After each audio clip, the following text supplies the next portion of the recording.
Du coup, pour commencer, on a dit la confiance en soi, définition. La première définition que j'ai trouvée sur la confiance en soi, c'est celle-ci. La confiance en soi est une perception que l'on a de soi-même, qui nous permet de gérer les situations quotidiennes, de faire des choix, de réagir et de s'adapter. Les expériences quotidiennes nous aident à la renforcer, ou peuvent au contraire avoir une influence négative sur elle. Ça, c'est la première chose.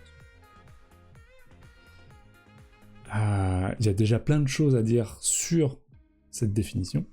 Et la deuxième, c'est la confiance en soi, c'est la croyance dans sa capacité à réaliser une certaine tâche. On pourrait dire aussi que la confiance en soi, c'est la conviction d'avoir toutes les ressources en soi pour faire face aux situations. Donc, ce que je trouve hyper intéressant dans ces définitions, il y a des mots-clés. Par exemple, le mot croyance.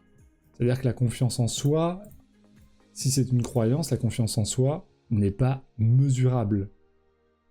Hello Isa, comment tu vas? Comment vont les 3 minous? Et toi? Donc ouais, c'est dit la confiance en soi, c'est la croyance. Donc qui dit croyance dit qu'il y a quelque chose qui n'est pas mesurable et que inéluctablement, du coup, c'est uniquement un miroir et une perception qu'on a de soi-même et qu'on a des autres. Et je trouve ça hyper intéressant parce que quand on dit « Oh, lui, il a super confiance en lui », par exemple, c'est l'énergie ou c'est ce qu'il en dégage par rapport à vos propres perceptions et votre propre miroir de vous-même. Alors que cette personne-là peut, intérieurement, ne pas avoir confiance du tout en elle. Donc, il y a ce truc qui n'est pas nivelable, entre guillemets. Il n'y a pas un curseur qui dit « Toi, t'es à 8 sur 10 sur la confiance en toi ». Ça veut rien dire. Ça veut rien dire. C'est peut-être un peu trop boum boum la musique, non? Vous trouvez pas? Je sais pas. Qu'est-ce que t'en penses, Isa? C'est bien comme ça ou pas? Bon.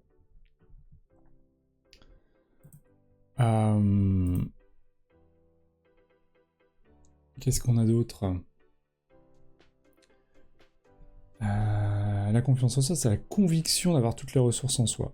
Donc ça, c'est dans la définition, je suis pas tout à fait d'accord. Alors quand on dit conviction, c'est pareil, en fait la conviction c'est quelque chose qui n'est pas vraiment palpable et mesurable. Du coup, conviction, c'est une espèce de perception, être persuadé qu'on a les capacités finalement de le faire, plus que la conviction d'avoir toutes les ressources en soi. Pour moi, je mettrais un... Voilà, je mettrais un petit nota bene là-dessus, un petit... Faire attention à ce mot.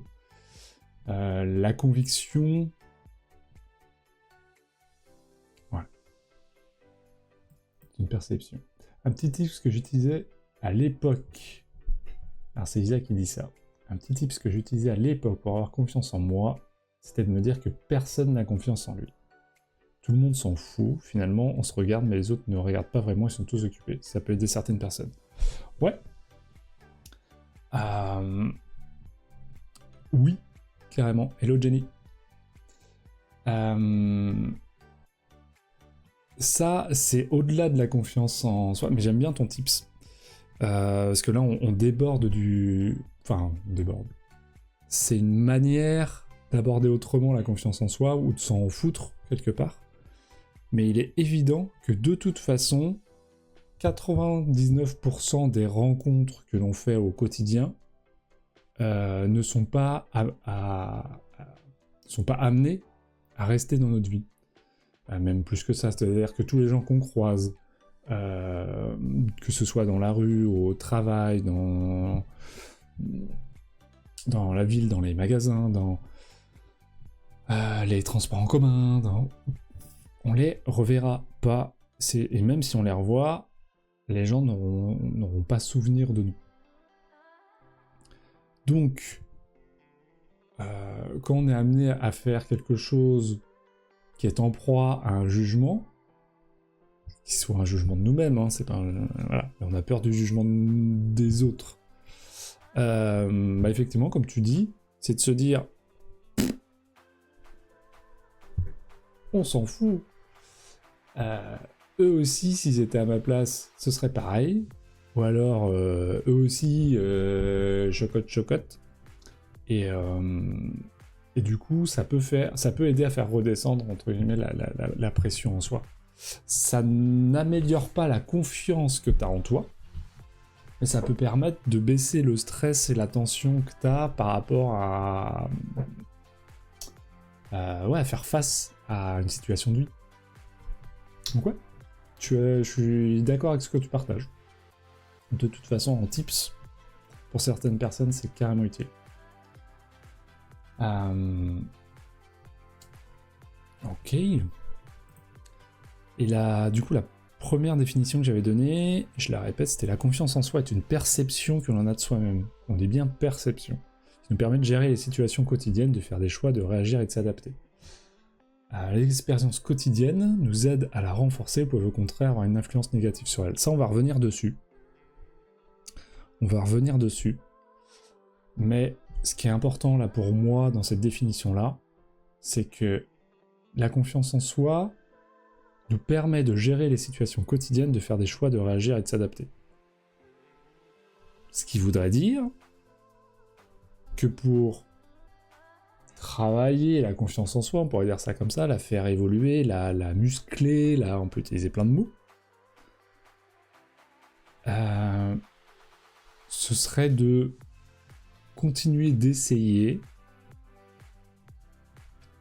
de faire des choix et de réagir face à ces choix et de s'adapter face à ces choix.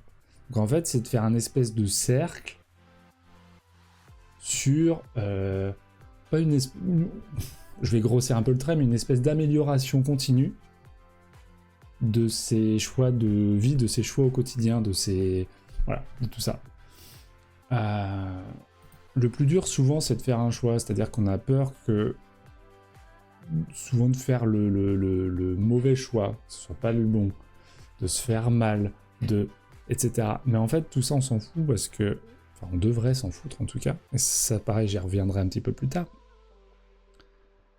Mais quoi qu'il en soit,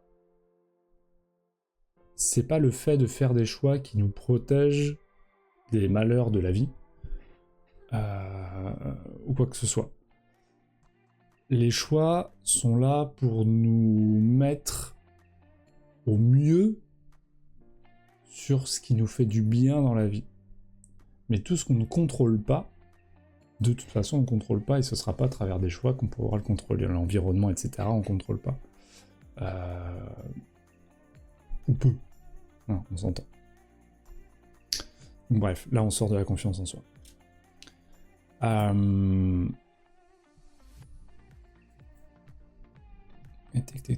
L'estime, qu'est-ce que j'ai marqué là? Ah oui, j'ai marqué qu'aussi l'estime de soi est, entre autres, j'insiste bien sur entre autres, une conséquence de la confiance en soi, l'image perçue de soi-même, qui peut être fausse. C'est-à-dire que la confiance en soi est très subjective, mais quand on a confiance en soi, on fait des choses. L'estime de soi est l'image perçue, donc on pourrait avoir une grosse estime de soi qui n'est pas en rapport, qui a un rapport direct avec la confiance en soi, mais on peut se surestimer par rapport à une certaine réalité. Et vice versa. C'est-à-dire que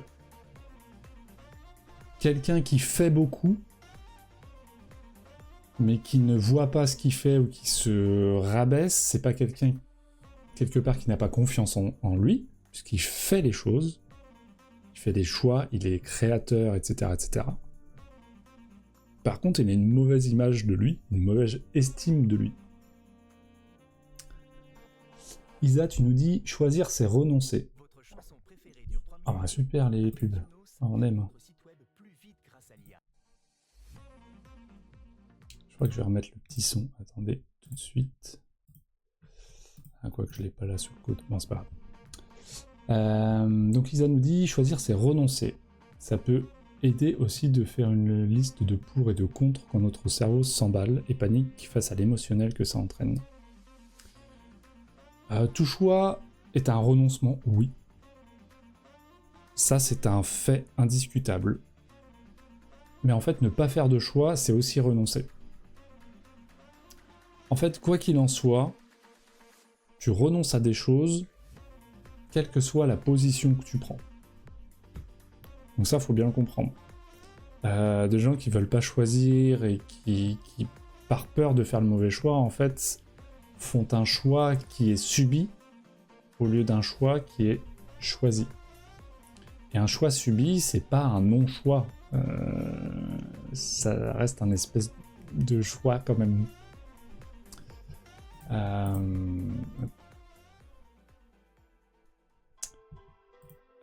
Je voulais vous partager un petit truc, un petit son, une petite vidéo que vous connaissez certainement. Hop, attendez, je vais augmenter le son, je vais arrêter la musique.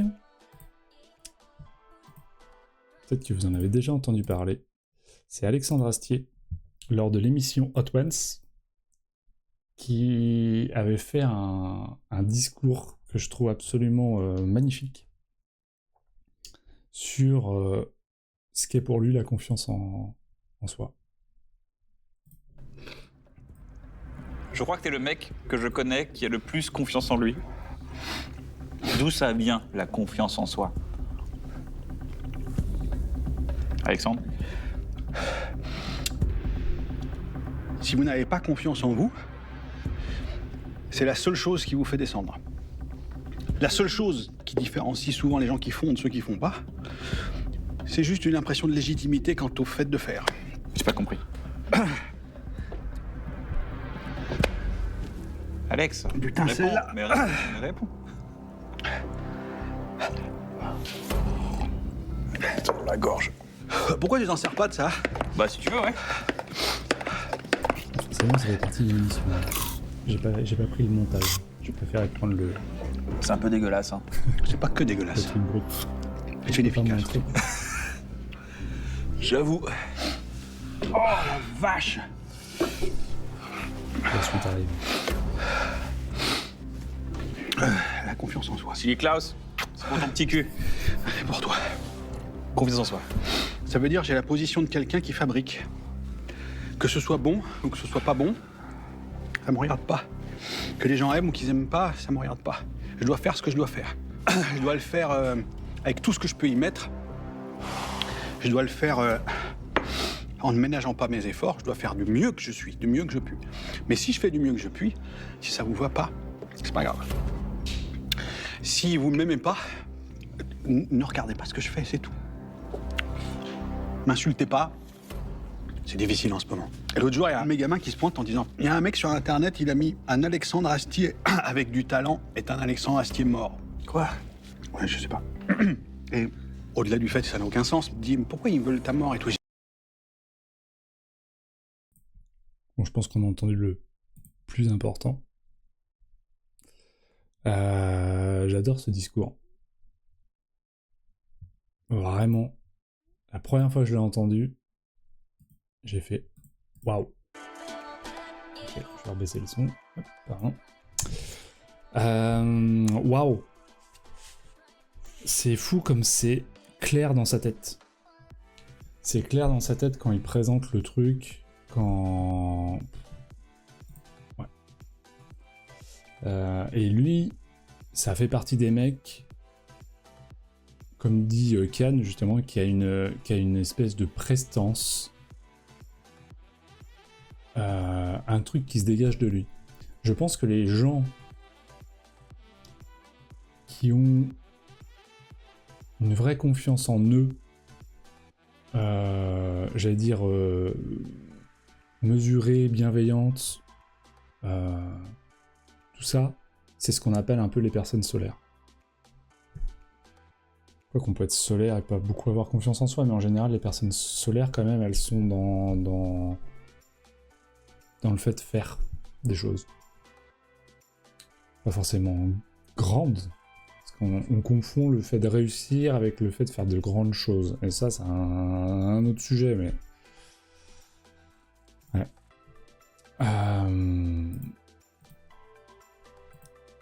Et en fait, la confiance en soi, c'est aussi de se détacher du résultat et du regard des autres. En fait, ça n'a rien à voir avec ça devrait rien avoir avec le résultat. Ça devrait juste avoir avec le cœur qu'on y met et justement cette petite dose d'adrénaline en disant ok, j'y vais.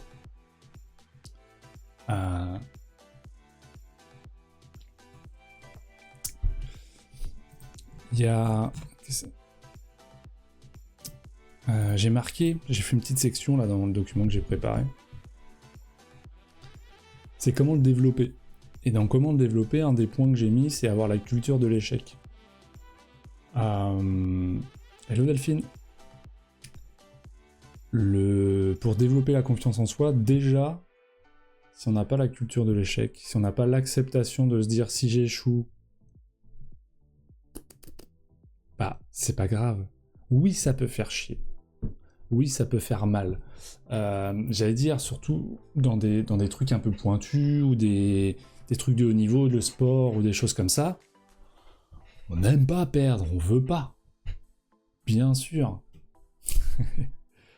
Salut Delphine. On est sur une vidéo et un live sur le thème de la confiance en soi. Si tu entends des choses, si tu veux partager des choses, des expériences, des sujets ou n'importe quoi, ou rebondir, n'hésite pas. Le but c'est que ce soit interactif.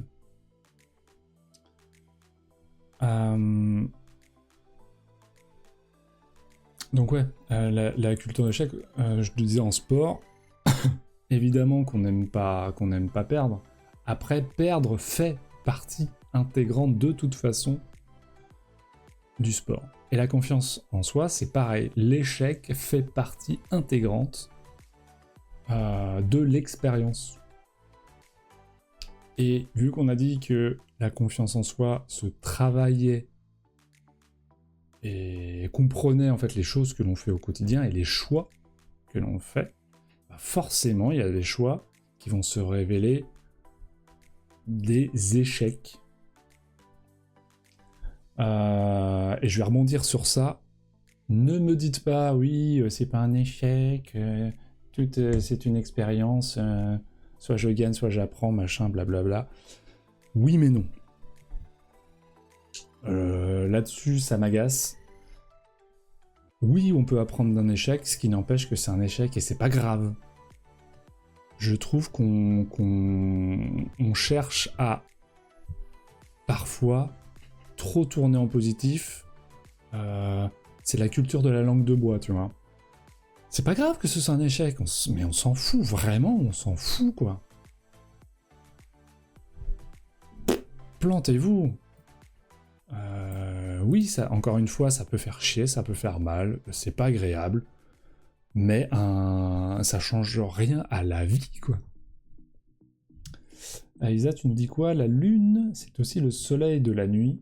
Oh, j'aime bien cette phrase, qui inspire beaucoup à acter l'inspiration. Je pense pas qu'il soit question d'être solaire, mais d'être soi. Ah ok, c'était en rebond à ça. Ok. De faire à partir de soi pour de vrai. Ça, on est d'accord. C'est un peu ce que disait Alexandre Astier, là, dans ce qu'on a partagé. Pas en fonction de ce que vont penser les autres. L'authenticité, il n'y a rien de mieux. Et échouer nous rend humains, empathiques, profonds et honnêtes. Ouais. Ouais. C'est parfois dur de faire pour soi. En fait, il y a eu une construction et une attente sociétale tellement grande qui a été fabriquée à une espèce de... j'allais dire conglomérat, c'est pas le bon mot. J'ai perdu le mot, c'est pas grave, ça me reviendra.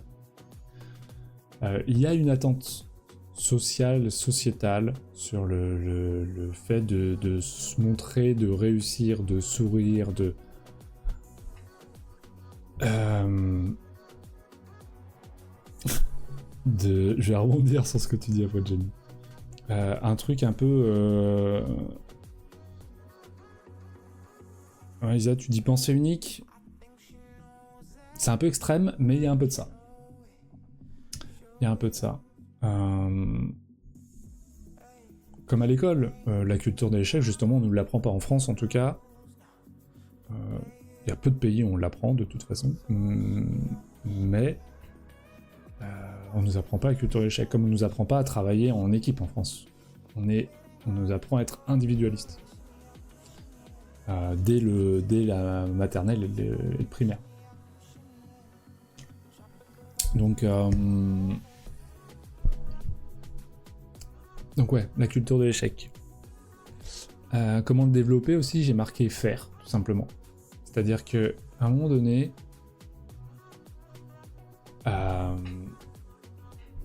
si quelque chose vous donne envie, ou vous fait plaisir, allez-y, faites.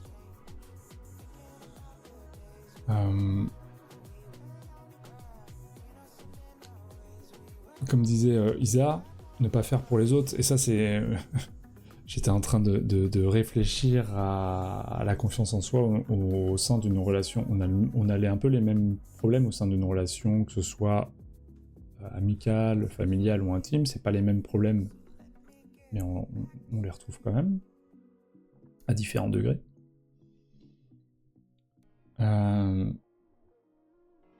Parfois, on va faire des choses par rapport à la réaction qu'on pense attendre de l'autre. Ce qui est en plus complètement faux, puisque on veut que la personne nous voit bien, mais en plus pas par rapport à ses codes, par rapport à nos propres codes, en général. Donc ça fait double... Ça fait du caca.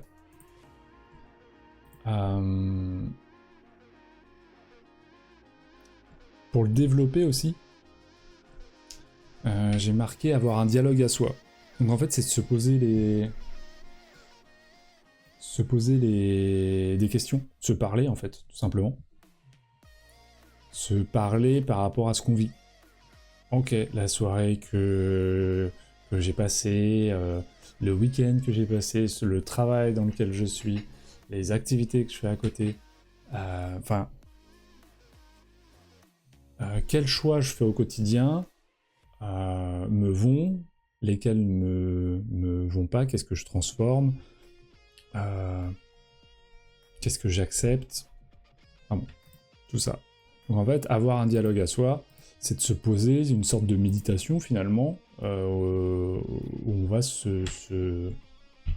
apprendre à se connaître en parlant avec soi. On peut aussi parler, là c'est un truc un peu plus de performance, plus que de confiance en soi directement, c'est lié, c'est de voir la prochaine étape plutôt que le haut de la montagne. On parle souvent de voir la prochaine marche, plutôt que voir le haut de la montagne et se dire wow. Et en fait de penser, t'as le haut de la montagne, plus tout ce qui va graviter autour, donc l'image sociétale, le regard des autres, le machin, enfin bref, tout ce qui peut perturber ça. N'oublions pas que regarder le haut de la montagne doit rester un viseur. C'est pas un objectif absolu à atteindre, c'est une direction que l'on prend, puisque de toute façon, à chaque marche, à chaque pas que tu vas faire, t'as toujours la possibilité de ralentir, d'accélérer, de changer de chemin. Et en fait, ce que tu as imaginé à la base et avec l'expérience, on quitte un peu la confiance en soi, mais je tenais à le partager. Avec ce magnifique proverbe « Visez les étoiles pour atteindre la lune ».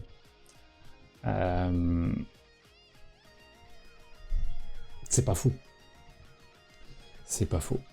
Même si repris dans tous les sens, bon, voilà. Jenny qui partageait tout à l'heure sur Insta, sympa la tenue, t'avais un service dans un gros restaurant avant. Eh ben non. Mais... Alors évidemment, je travaille pas en resto. Hein. Ça faisait longtemps que j'avais pas sorti mes vestons. Et en fait, c'est ressorti lors d'une discussion que justement, en fait, maintenant, le fait d'être entrepreneur, je mets plus beaucoup de chemises, plus beaucoup de vestons, alors que j'adore.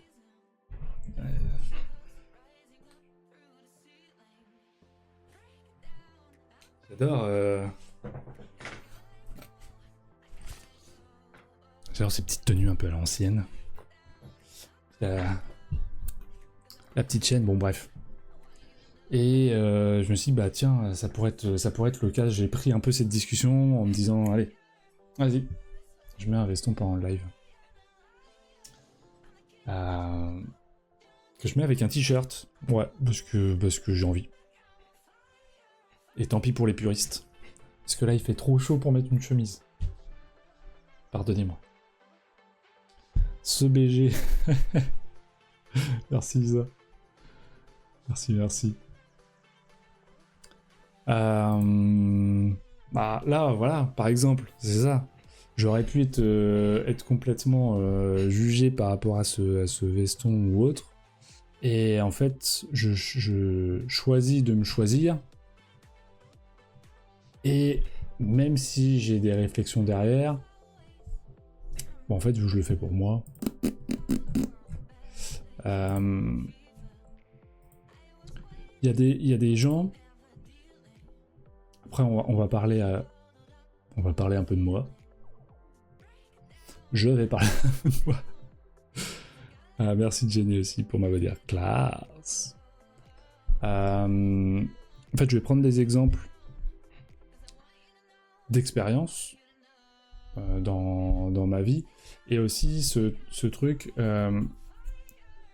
c'est pas là, enfin on me l'a dit plusieurs fois que j'étais quelqu'un d'inspirant et quelqu'un qui avait une certaine confiance en lui, bien qu'un côté rebelle et têtu. Oui, je suis un peu. Attends. Je vais essayer de me reculer un peu.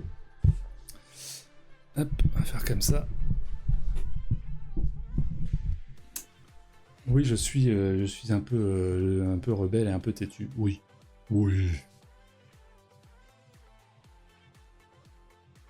Et je me suis longtemps posé la question de pourquoi les gens avaient un peu ce regard là de moi.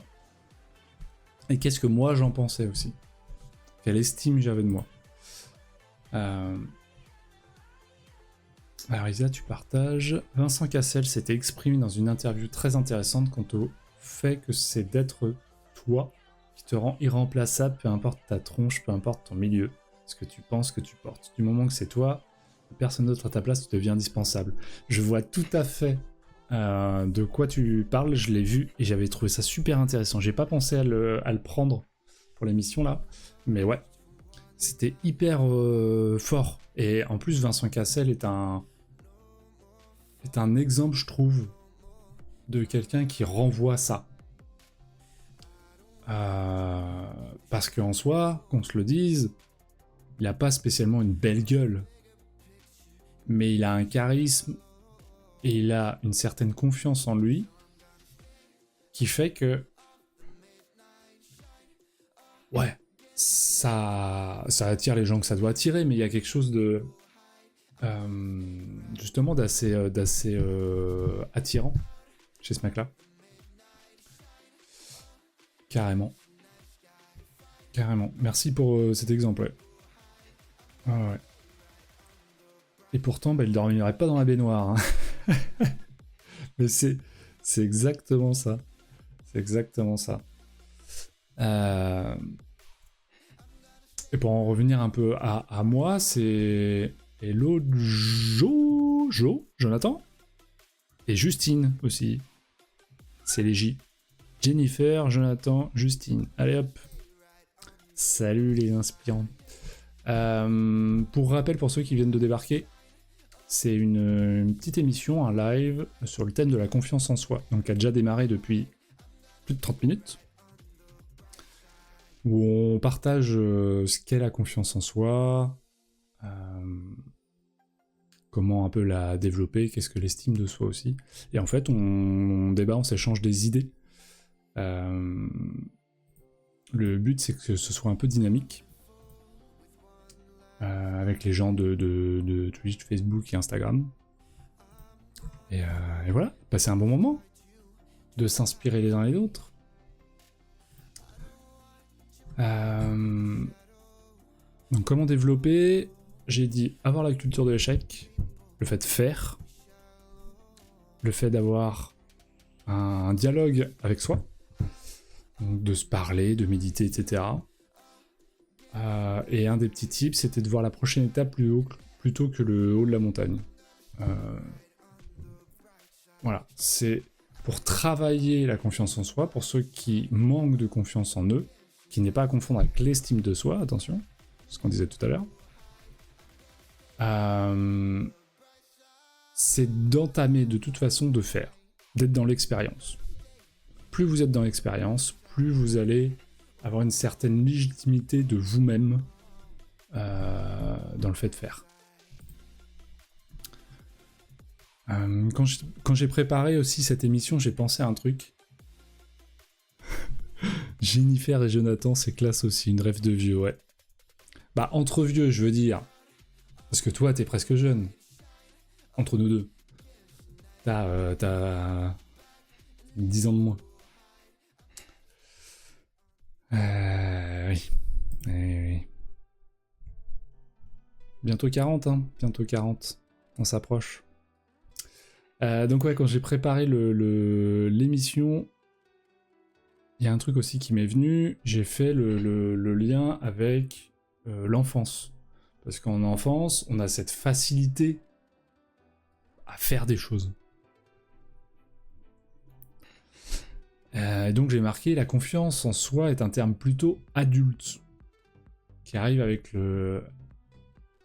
l'adolescence, mais qui est surtout là à l'âge adulte, qui n'existe que peu quand on est enfant, puisqu'on vient tester, rebondir sur les envies les unes après les autres, à la recherche juste de découvertes, de nouveautés, de curiosité, etc. En fait, tout ce qui nous attire quand on est enfant, globalement, on y va. Alors pas tout, hein, mais c'est juste ce que je veux dire. On va pas parler en termes d'absolu, mais en tout cas, c'est beaucoup plus facile. Parce que justement, aussi, on n'a pas conscience de tout cet environnement social et sociétal autour de l'image et du fait de faire. Donc ce qui peut être aussi important à avoir en conscience, c'est justement ça, de se remettre un petit peu dans cet état d'esprit enfant qui est tiens, ça m'intéresse, ou ça me titille, ou ça me... Et on y va. Et on y va. Même si on essaye un truc et qu'un mois après on arrête, bah c'est pas du temps perdu, c'est pas grave. Quand on est enfant, le nombre de trucs qu'on fait et qu'on arrête au bout de 10 minutes, 1 heure, 1 semaine, 1 mois, 1 an, ça rend les parents fous. On est bien d'accord, pour ceux qui ont des enfants, ça rend les parents fous. Donc, je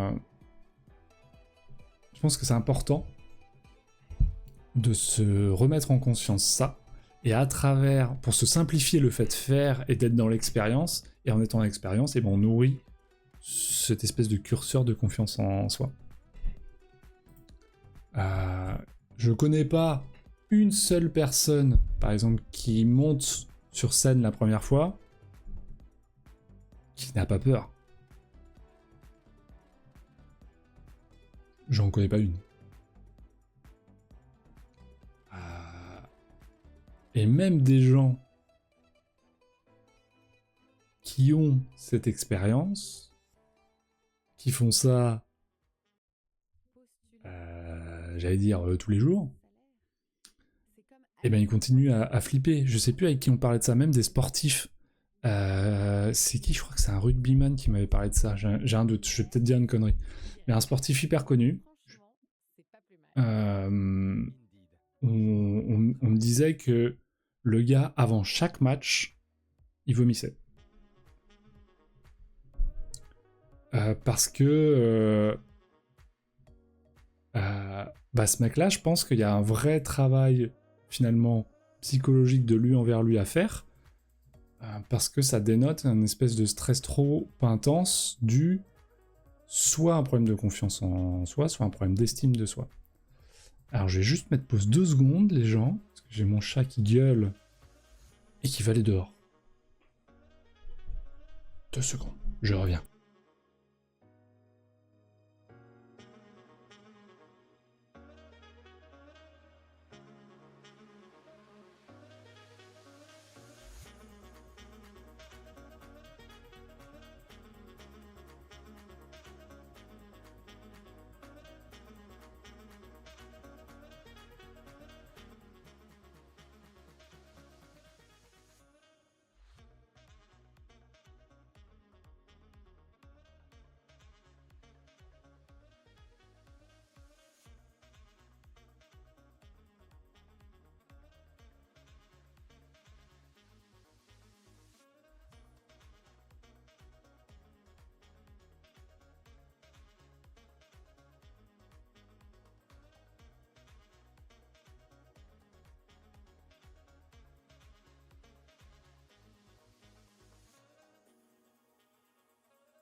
Ah, j'ai cliqué à côté.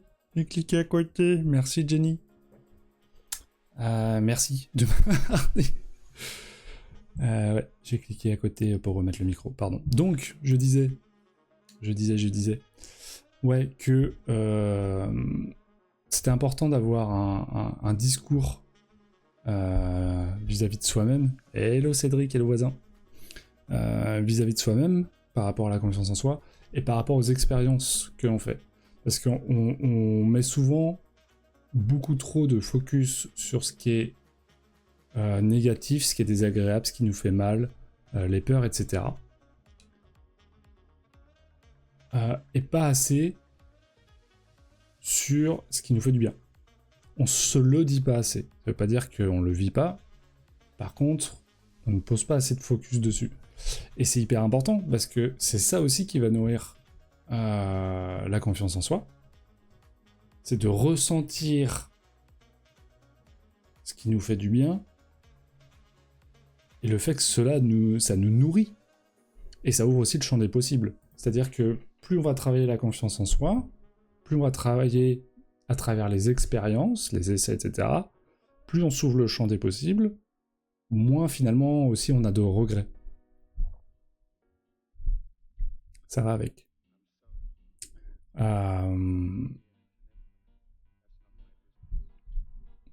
Et bien sûr, la confiance en soi, c'est un sentiment de bien-être. Quand on a assez confiance en soi, on a un sentiment de bien-être. Alors, encore une fois, pas absolu, hein, on est tous humains. C'est un moteur de motivation de fou, puisque du coup, à travailler la confiance en soi avec tous les petits à côté qu'on s'est dit jusque-là, il y a beaucoup moins de barrières psychologiques aussi. On prête moins attention justement à tout ce qui est environnemental. Je suis en barbecue, on t'écoute, chef. T'es en barbecue? T'es en barbecue où ça? À la résidence, là? Sur la terrasse? Non. Me dis pas ça. Il va me parler côte de bœuf bientôt. Tu vas me faire saliver. Donc c'est un moteur de motivation de dingue pour la suite. En fait, on se crée un cercle hyper vertueux à travailler la confiance en soi. Et il y a un sentiment d'accomplissement aussi, qui est un sentiment qui est hyper agréable et qui est... Oui, on peut s'en détacher, mais sentir les accomplissements que l'on fait, c'est pour ça aussi que c'est important de se parler à soi et de ressentir autant les bonnes choses. Chez un basketteur de l'Hermine, Fabien, qui te connaît? Fabien Audrenne? Basketteur de l'Hermine, mais non. Qui ça? Je suis en grosse interrogation. Cédric, juste si tu savais pas, je sais pas si t'as vu le titre, mais du coup on est sur un live où on parle de la confiance en soi. Donc là vous arrivez un peu 3/4 d'heure après le début, donc il y a beaucoup de choses qui ont été dites. Mais avoir l'avis de toi même qui joue parce que Cédric, faut savoir, qui joue à niveau professionnel au rugby, et du coup là il me dit qu'il est chez un basketteur, un barbecue, basketteur de l'Hermine de Nantes, qui est un gros club de basket. Je regarderai la rediff. Ouais, évidemment. Elle sera évidemment sur YouTube, mon cher voisin.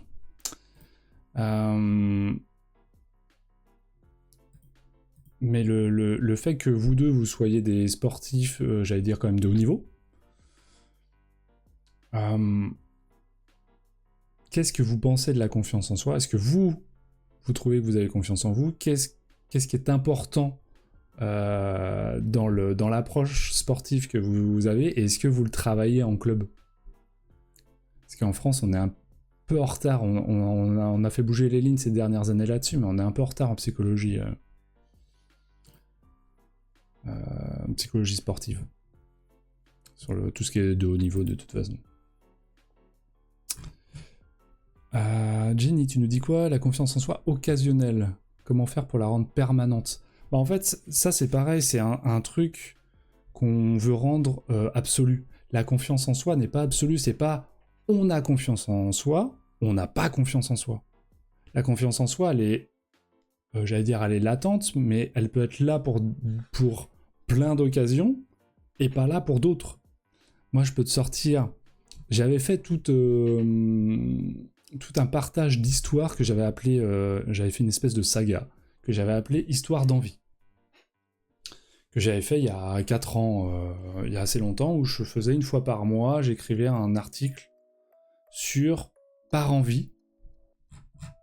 Où est-ce que j'ai noté ça? Je l'ai même pas noté là. Par envie... Ah si, c'est ça. J'avais noté, l'objectif est de se rappeler ce qu'on fait, ce qu'on peut faire et ce qu'on est capable de déployer quand l'envie, la passion ou le challenge sont là. Et comme c'est simple et non pas facile d'avancer quand c'est motivé par ces critères.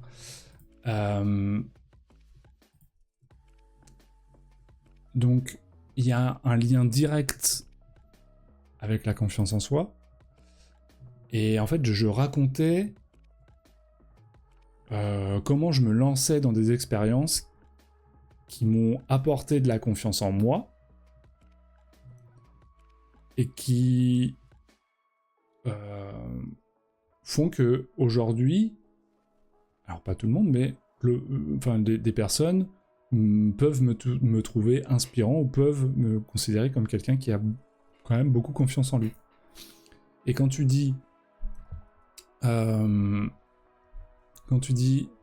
je vous ai vu Cédric et Delphine, je vais répondre juste après, de manière permanente, je vais te prendre un exemple où moi, aujourd'hui, c'est compliqué. C'est par exemple chanter en public. Chanter en public, j'ai envie de te dire aïe aïe aïe quoi. C'est vraiment compliqué pour moi. Je peux le faire en face d'une personne, dans la bagnole, ou moi pour moi, tu vois. Mais chanter en public, c'est compliqué. Par contre, tu me demandes de faire le con ou de danser au milieu de la place Royale à Nantes, je m'en fous. Je le fais. J'en ai strictement, entre guillemets, rien à foutre du regard ou autre. Je le fais. C'est cool. Je m'amuse.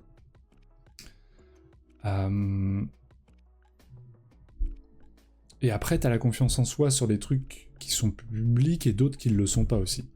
Par exemple, les histoires que j'avais racontées dans ma saga... Ah, attends, je vais d'abord répondre à Cédric et à Delphine. Cédric qui disait, nous, on a des prépas mentales. Ok, donc vous en avez. Et c'est quoi? C'est toutes les semaines? Vous êtes suivis individuellement? C'est des coachings de groupe? Et c'est pas... Ouais. Est-ce que c'est individuel? Est-ce que c'est groupe? Est-ce que... Tout ça. Et Delphine qui nous dit, au niveau sportif, il y a la mise en place de routines pour certains. Ok, donc là, c'est individualisé? Parce que toi, c'est surtout le hand, c'est ça, Delphine? Donc au hand, toi, en tout cas, sur ceux que tu suis, Donc, ayant une formation de préparateur mental, je rejoins Cédric.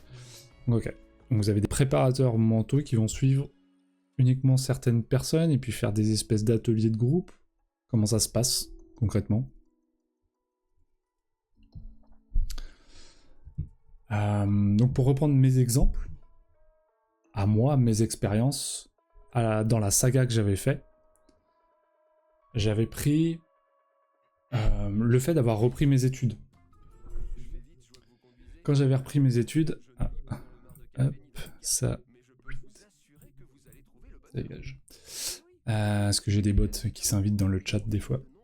Faut que je les vire. Et c'est bon. Alors la pub, merci.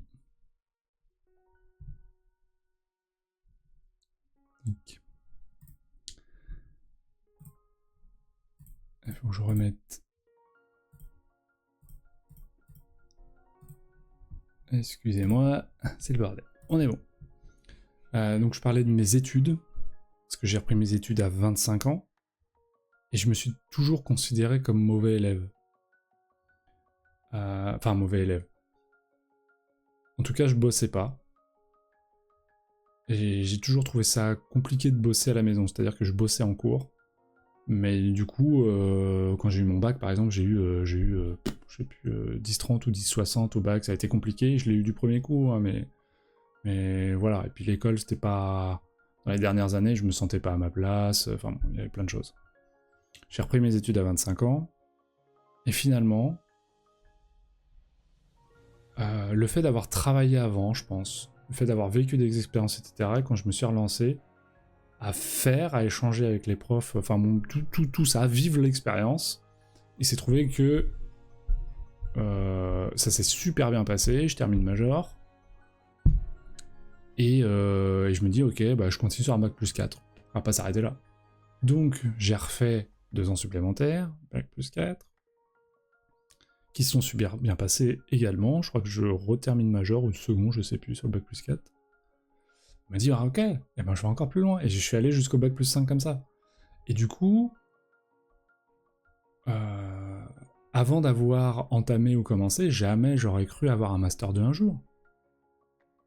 Aujourd'hui, je peux dire, alors même si on s'en fout, hein, mais quand même, j'ai un accomplissement où je me dis, j'ai un master 2.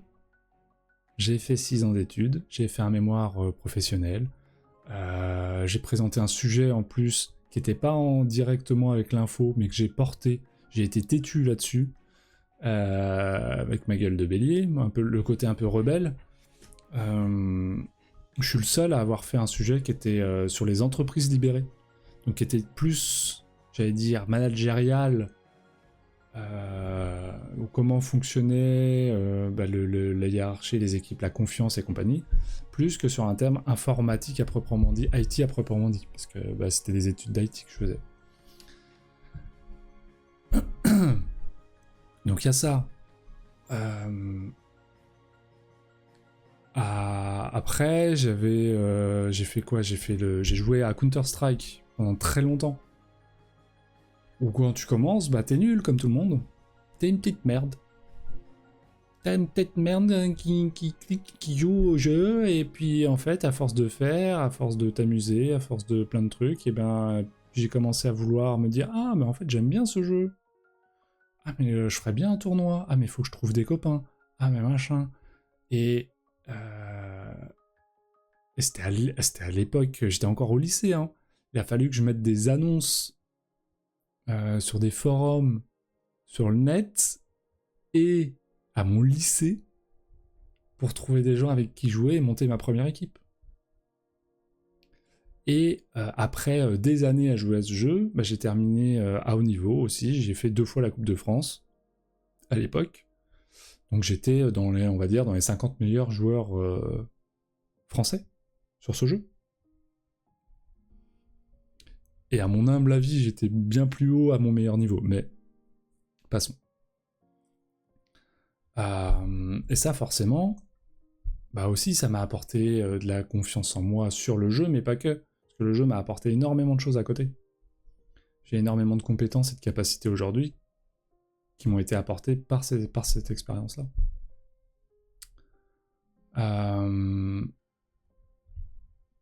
Delphine qui nous dit « Oui, le hand, c'est plus individuel car c'est très compliqué à mettre en place en collectif car chacun a différents ressentis, à des degrés différents, c'est mon ressenti bien sûr. » Je pense qu'on peut faire les deux en fait. On peut faire des ateliers qui soient collectifs, même s'il y en a, pas forcément, hein. De toute façon tu vas avoir des gens sur certains sujets qui vont être plus avancés que d'autres, sur d'autres, enfin tu vois. Mais c'est pas grave. Pour moi, sur un sport collectif, il est important de faire de la prépa mentale collective aussi. Pas que individuelle. Mon point de vue. Comme je dis souvent, à tous les gens que j'accompagne sur le jeu à haut niveau, hello madame Ménian, j'ai pas ton prénom, mais hello. Moi qui ai joué donc à haut niveau sur le jeu, tous les gens que je rencontre qui veulent progresser ou autre aujourd'hui, ou les petits jeunes ou machin, un des conseils que je donne, et je le donne même dans mon ancien métier, l'informatique, enfin bref, dans le support informatique, qui est, quand vous êtes dans un sport co, vous jouez pas pour vous. Jouez pour votre pote. Vous devez donner le meilleur de vous-même, pas pour vous satisfaire de... Enfin, si, pour vous avoir cette satisfaction d'avoir donné le maximum par rapport à ce que vous pouviez sur le moment, mais c'est important de comprendre qu'on joue pour le pote qui est à côté, comme à l'armée. Normalement, c'est ce qu'on apprend à l'armée aussi.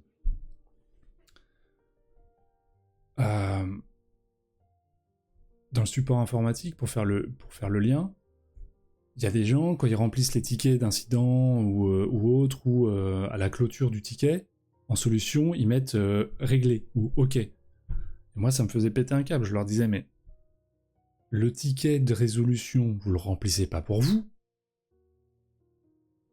Vous le remplissez pour le gars qui va venir après vous. Si quelqu'un a besoin de revenir sur votre ticket, ou le client qui a besoin qui rappelle pour je ne sais quoi, enfin, pour n'importe quelle raison, vous avez résolu le truc, mais le fait de remplir la fin du ticket de résolution, c'est pas pour vous que vous le faites. Vous vous en foutez, c'est réglé, vous savez ce que vous avez fait, bien sûr, on s'en fout. C'est pas pour vous. Pour moi, voilà, on a ce truc-là dans l'aspect collectif.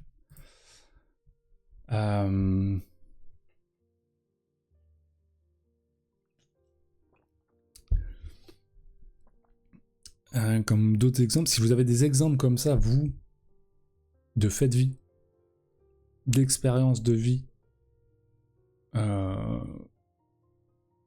vous sentez que ça vous a fait grandir et vous vous sentez en confiance sur le fait de le faire, ou que ça vous a apporté des compétences ou autres, partagez, hein. Partagez carrément. Ce serait un plaisir de le lire et de partager aux autres. Qu'est-ce que j'avais d'autre comme exemple? J'ai fait quoi? Ah oui, j'ai fait des défilés de mode 2.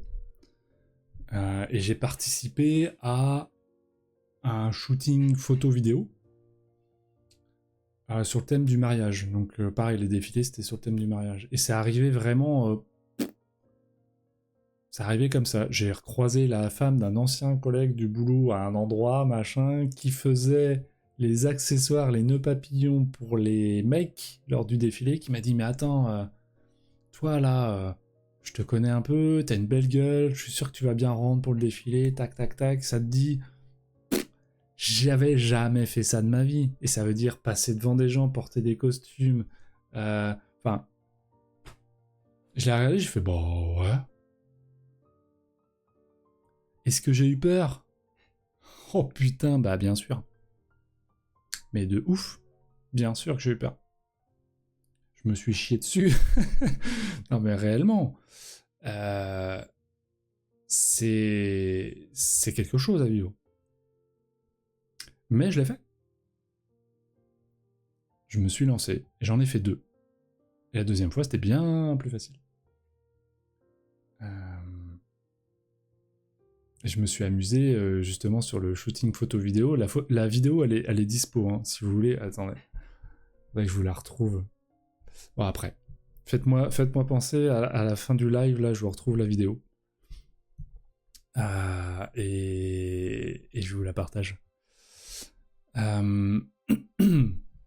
même sur Counter-Strike, là par contre, je crois qu'il est pas sur le net. Mais je l'avais partagé sur mon Facebook. J'avais été suivi par une équipe de Télé-Nantes à un tournoi à la Chapelle-sur-Erdre. On me voit me brosser les dents et tout. Enfin bon, bref. C'est quelque chose. Je peux peut-être... Celle-là, faudrait que je la mette sur le net en vrai. Faudrait que je la mette sur mon YouTube, ce serait marrant. Mais je vais au moins retrouver l'autre là. La vidéo du défilé. Tout ça pour dire... Le fait d'avoir une certaine confiance en moi, ça m'ouvre le champ des possibles et d'accepter des trucs, même si ces trucs-là me font peur. J'ai fait un... Ouais Delphine, attends, je reviens avec ce que tu dis, mais oui, tu te trompes, parce que c'était pas la Beaujoire.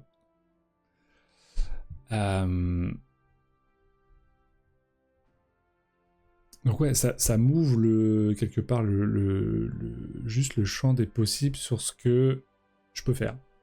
Mais comme je disais tout à l'heure, par exemple, aujourd'hui, chanter en public, je peux toujours pas. J'arrive pas. Enfin, j'arrive pas. En tout cas, ça reste très compliqué pour moi.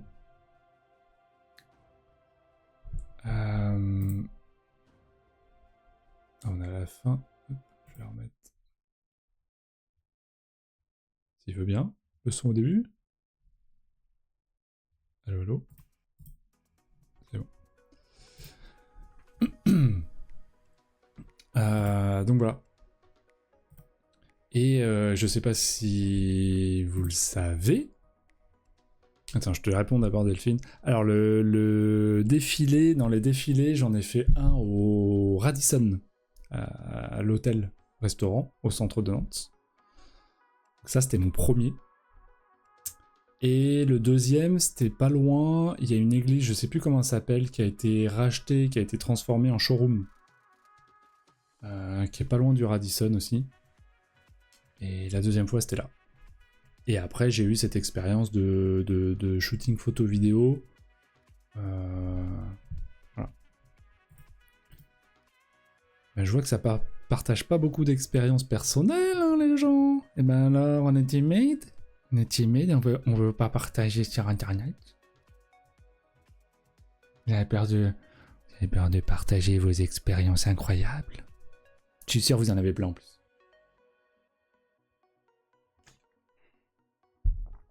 Le dernier là que j'ai noté, c'est mon côté artiste. Pour ceux qui le savent, je fais aussi des tableaux. Ils sont pas de moi derrière, mais je le mettrai au prochain live, j'en mettrai. Et ce côté artiste, il est né, j'allais dire d'une connerie, c'est... Bon, j'ai pris ça fait 15 ans que je prends des photos, 20 ans même, puisque j'approche de mes 40. Ça fait 20 ans que je prends des photos. Mais je me suis essayé à plein de trucs, c'est-à-dire que par curiosité, pareil, j'avais même pas envie d'en faire, enfin je me suis posé la question à un moment donné si j'avais envie d'en faire de façon professionnelle. Mais j'ai fait de la photo de mon côté, donc en soirée, j'ai fait du portrait, et puis après j'ai fait des rencontres, on m'a proposé des choses, c'est-à-dire qu'à force de faire, on m'a invité dans un studio pour faire des photos avec des modèles, en tant que photographe. On m'a demandé de faire des shootings de sportifs sur fond vert, pareil en studio, donc je me suis essayé à faire ça. J'ai fait toute une présentation d'équipe, etc. où en fait, donc le but c'était de prendre des photos de tous les joueurs et de faire un découpage avec un fond transparent pour qu'ils puissent réutiliser en fait les joueurs pour faire leur propre montage d'affiches, de machin, enfin bref, pour leur communication, quoi. Donc j'ai fait ça, puis j'ai commencé à faire des shootings aussi pour une de mes sœurs qui m'a demandé, parce qu'elle faisait un blog à une époque de mode. Puis j'ai fait du feu d'artifice, de l'animalier, du sportif, enfin bref, j'ai fait plein de trucs. Et je faisais aussi un petit peu de nature. Et un jour, un pote artiste m'a tout simplement dit, mais il y a un truc avec tes photos, là, avec tes fleurs. Ah bon? Il dit, il y a un truc. Ok. Et je me suis lancé comme ça. Il m'a dit, essaie peut-être d'en faire quelque chose. J'ai fait, ok, on y va. Il m'a dit ça, ça devait être genre au mois de juin. Au mois de juillet, je sélectionnais des photos, enfin j'ai continué à prendre des photos, j'en ai sélectionné, j'ai fait des impressions sur plusieurs papiers différents, plusieurs cadres différents pour voir ce que ça donnait, blablabla. J'ai fait un mini-book, et au mois d'août, j'étais en train de démarcher des bars et des restos et des choses comme ça pour présenter mes œuvres et pour savoir s'ils pouvaient faire des expositions temporaires. Voilà, j'y suis allé, j'allais dire avec mes couilles, hein. Et puis, comme disait Isabelle tout à l'heure, en fait, bien sûr que j'avais peur d'être jugé, mais en même temps, si t'y vas pas, tu vis pas l'expérience. Et en plus, ceux qui trouvent ton boulot pas ouf, c'est pas grave, de toute façon, tu veux pas les revoir et tu les reverras pas.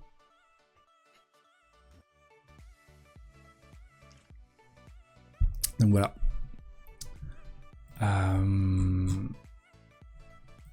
Est-ce que j'ai fait le tour sur ce que j'avais noté, moi? Ouais, hein. Ouais, j'ai fait le tour. Donc on a parlé des définitions. La confiance en soi. Le lien qu'il y avait avec l'estime de soi, comment développer la confiance en soi. Puis plein d'histoires, que ce soit sportives, évidemment extra-sportives, personnelles. Comment le nourrir. Même Jenny qui nous dit comment faire pour la rendre permanente, ce sera jamais permanent et puis ça va dépendre sur quoi. Parce qu'on peut avoir confiance. En fait, plus tu te livreras aux expériences de vie qui s'offrent à toi et au fait d'y aller, plus tu auras une espèce de confiance en toi générale. Elle sera jamais permanente.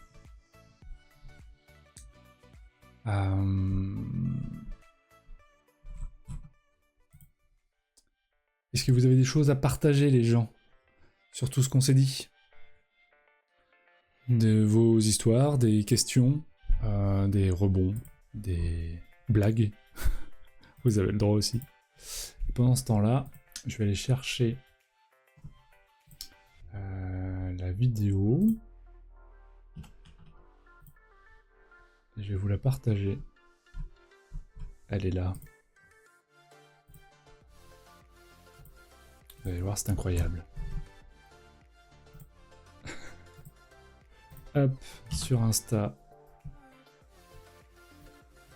C'est partagé.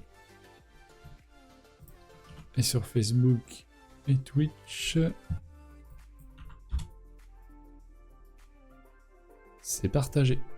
Normalement, vous avez le lien. Si vous voulez voir par curiosité, allez-y. Mais voilà. Et ça, j'allais dire, tout homme qui fait des défilés, des vidéos, des films, des conneries, même le live là. Je me suis bien lancé une première fois. Est-ce que j'étais aussi à l'aise il y a 5 ans, la première fois que je me suis lancé, qu'aujourd'hui? Non. Bien sûr que non. Est-ce que je flippais ma race à l'époque? Ouais, bien sûr que j'avais peur. Bien sûr. Mais aujourd'hui, j'ai moins peur. Mais j'ai quand même un petit track avant de lancer chaque live tous les mardis. J'ai mon petit track qui est là. Et qui est le bienvenu. Hello Audrey. T'arrives à la fin du live, Audrey. On faisait un live sur la confiance en soi et l'estime de soi. Donc on a abordé les définitions, ce que c'était, comment le développer, des exemples. On a parlé d'Alexandre Astier, de Vincent Cassel aussi, de ces hommes qui ont une confiance en eux, qui dégagent une confiance en eux. Ce qu'ils ont dit ou ce qu'ils ont pu partager ces derniers mois, qui sont super intéressants. Et voilà. Donc, voilà. Pour redire... ouais, ça fait 2 fois voilà. Pour reprendre ce qu'a dit Jennifer tout à l'heure, entre la confiance en soi occasionnelle, la confiance en soi permanente, globalement, moi je suis une personne qui a plutôt confiance en lui. J'ai pas une estime de moi qui est super grande, même si ça je l'ai bossé, c'est mieux. Mais cette confiance en soi globale que j'ai, bah, elle me permet justement aujourd'hui que ce soit plus simple d'aller au-devant de nouvelles expériences. Parce que ça m'amuse, parce que j'ai envie, parce que je me dis... Enfin, voilà.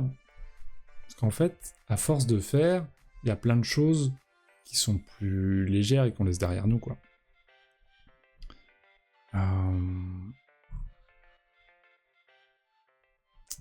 Voilà. Tac, tac, tac, tac. Et ben, ça va être tout. Ça va être tout, les amis, les inspirants, les voisins. Qui y avait d'autres? La famille? Non, elle n'est pas passée, la famille, aujourd'hui. Merci. Je pense qu'on va se quitter tranquillement, sauf s'il y a des rebonds d'ici là, avant que je coupe. Des questions, ou des rebonds, ou des partages. Mais merci. Merci à Isabelle, à Delphine, Cédric, Jennifer, ceux qui ont participé grandement à cette émission du soir, de ce mardi soir. On se retrouvera de toute façon mardi prochain, j'ai pas encore le sujet. N'hésitez pas, je ferai de toute façon des stories pour vous demander si vous avez des sujets à aborder ou vous voudriez voir aborder. Et puis on fera la même chose. On fera la même chose que là, c'est-à-dire que je le travaille un peu de mon côté, et le but c'est vraiment d'essayer de partager avec vous, quoi. Parce que j'aime parler. Parce que entre pipelettes, j'aime être avec d'autres pipelettes. J'aime parler, mais j'aime bien aussi écouter. Si, je vous assure. Donc merci encore. N'oubliez pas, je me suis même pas présenté au départ, mais je suis magnétiseur énergéticien masseur. Donc si vous avez besoin, sur le secteur de Nantes-Couëron, Nantes-Ouest, si vous avez besoin, vous me contactez pour prendre le rendez-vous ou autre. Et je vous rappelle également que j'organise un atelier découverte sur l'intuition, qui s'appelle « À la découverte de votre intuition ». Ça se passe à la Pépinière du Bien-être, et il y a 2 dates posées. C'est des ateliers de découverte de 2 heures, donc c'est assez court, mais c'est voulu, c'est découverte, c'est pas une formation ou quoi que ce soit. Donc c'est dimanche 29 juin de 15h à 17h, ou le jeudi 10 juillet de 19h à 21h. C'est 20 € par personne. Vous inscrivez auprès de moi en avance, puisqu'il y a des places limitées. Et pareil, en fait, ça va être un peu sur le même format, c'est-à-dire qu'on va définir un petit peu ce que c'est, l'intuition. Et après, on va le travailler. On va le travailler en s'amusant. Oui, parce qu'il n'y a que en faisant expérience. Et oui. Sur ce, je vous laisse. Je vous fais des bisous. Ah bah Aurélie, t'arrives à la fin du live. Tu regarderas le replay. Je vous fais des bisous. Je vous dis à la semaine prochaine. Je vous laisse quelques secondes en musique. Et je vous dis à bientôt. N'oubliez pas également que de temps à autre, je fais des petits lives aussi sur des jeux, uniquement sur Twitch. Là, je le fais évidemment pas sur Instagram ni Facebook, qui sont plutôt mes plateformes pro. Bisous à tous, retrouvez ce replay donc sur YouTube, demain, ce soir ou demain. Et à la semaine prochaine. Ciao. Prenez soin de vous.